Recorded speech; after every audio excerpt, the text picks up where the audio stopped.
Ya baik, selamat sore buat teman-temanku semua, salam pengadaan. Di sore hari ini Pak Kepala Sekolah ingin membahas sesuatu yang sederhana ya. Tetapi kesederhanaan ini selalu menjadi permasalahan pada saat proses pelaksanaan pemilihan penyedia. Nah, yang ingin Pak Kepala Sekolah sampaikan di sini adalah berkaitan dengan penjelasan. Sebenarnya tahapan penjelasan ini adalah tahapan yang tentunya ya sangat berarti baik dari sisi Pokja dan ataupun dari sisi pesertanya. Karena dengan penjelasan ini tentu ya, setidaknya memberikan pemahaman-pemahaman kepada peserta apa yang nanti dipenuhi, apa yang nanti menggugur dan apa juga yang nantinya juga akan dilaksanakan pada saat kontrak. Sehingga pada saat itu pojok pemilihan harus menjelaskan ini loh yang harus dipenuhi dalam dokumen pemilihan, ini loh yang harus dilaksanakan pada saat kontrak. Sehingga tahapan penjelasan ini tentunya akan memberikan informasi antara pengguna dan tentunya kepada penyedia. Baik, mungkin pertanyaannya begini, sering sekali ada pertanyaan yang lagi rame ya. Ada tidak ketentuan bahwasanya yang mengatur pokja pemilihan itu ya harus menjawab pertanyaan peserta itu setelah batas akhir waktu penjelasan. Karena bagi peserta ketika misalkan pokja pemilihan itu menjawab pada saat waktu berakhir, maka kesempatan untuk peserta mempertanyakan lagi terhadap jawaban pokja itu tentu tidak bisa dilaksanakan karena waktu 3 jam untuk menjawab tersebut hanya diberikan kepada pokja pemilihan. Baik teman-temanku semua, baik untuk pokja pemilihan dan di sini peserta, saya sampaikan bahwasannya tugas pokja pemilihan itu diatur di pasal 13 ya, khususnya di huruf A itu melaksanakan persiapan dan pelaksanaan pemilihan. Sehingga sebelum pokja pemilihan melaksanakan proses pelaksanaan pemilihan akan melaksanakan tahapan persiapan ya. Di persiapan ini salah satunya adalah menyusun dokumen pemilihan dan menyusun tahapan jadwal tender. Sehingga pada saat persiapan pemilihan telah dilaksanakan maka masuklah kepada proses pelaksanaan pemilihannya. Jadi pokja pemilihan mengumumkan dan mengupload yang namanya dokumen pemilihan sehingga peserta akan mengunduh ya dokumen pemilihan tersebut, selanjutnya akan mempelajarinya. Nah mungkin kita harus masuk dulu, kenapa sih harus ada sisi penjelasan? Kenapa nggak langsung saja pada saat pengumuman batas akhir penyampaian penawaran tersebut dilakukan sesegera mungkin ya? Nah ini juga harus kita tangkap filosofinya. Kenapa pada saat pokja pemilihan sudah mengumumkan tender harus ada sisi penjelasan lagi?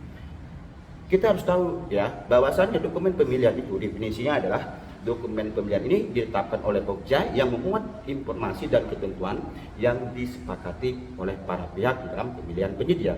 Sehingga kalau kita bicara tentang informasi, kita bicara tentang ketentuan dan harus ditaati, maka pada saat ya Pokja pemilihan sudah menetapkan dokumen pemilihan harus ya dibaca dulu oleh peserta dan selanjutnya akan ada koreksi dari peserta apakah dokumen pemilihan tersebut benar atau tidak, atau mungkin secara substansi perlu pemahaman peserta pada saat sebelum menawar sehingga dia menyetujui apa saja informasi dan ketentuan yang harus ditaati oleh peserta.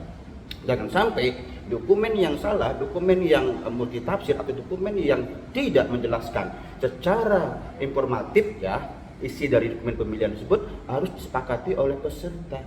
Sehingga ya apabila misalkan kita bicara tentang bagaimana sebenarnya penjelasan itu, jelas sekali dalam pedoman 2 dan juga dalam lampirannya IKP juga jelas sekali bahwasanya pokja pemilihan menjawab semua pertanyaan peserta ya. Tentu jawaban pertanyaan itu tentunya harus sesuai dengan substansi apa yang dipertanyakan ya. Jadi bukan sekedar bertanya yang di luar lingkup dari konteks dokumen pemilihan.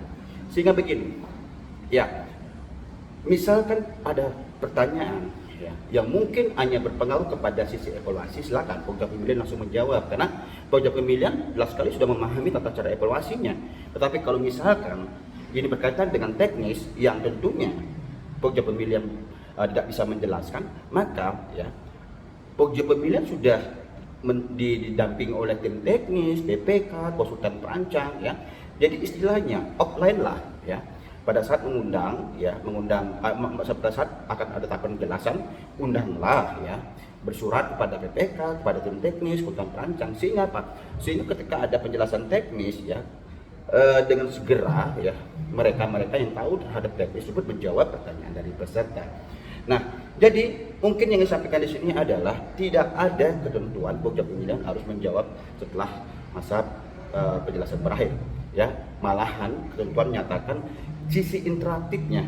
Coba lihat pada bab 2. Penjelasan adalah ya forum interaktif, artinya forum tanya jawab, bukan forum bertanya lalu Pokja Pemilihan menjawabnya pada saat sisi waktu penjelasan berakhir. Nah, efek dari tidak terlaksananya proses ini tentu menyebabkan tender bisa digagalkan ya oleh Pokja sendiri atau oleh PPK sendiri dalam hal misalkan contoh nih di wilayah PPK menemukan di dalam berita acara hasil pemilihan yang tidak dilihat ada risalah penjelasan dan ataupun ada risalah penjelasan tetapi ada pertanyaan-pertanyaan yang tidak dijawab. Nah, ini juga bagian menjadi proses yang menyebabkan tender gagal karena apa?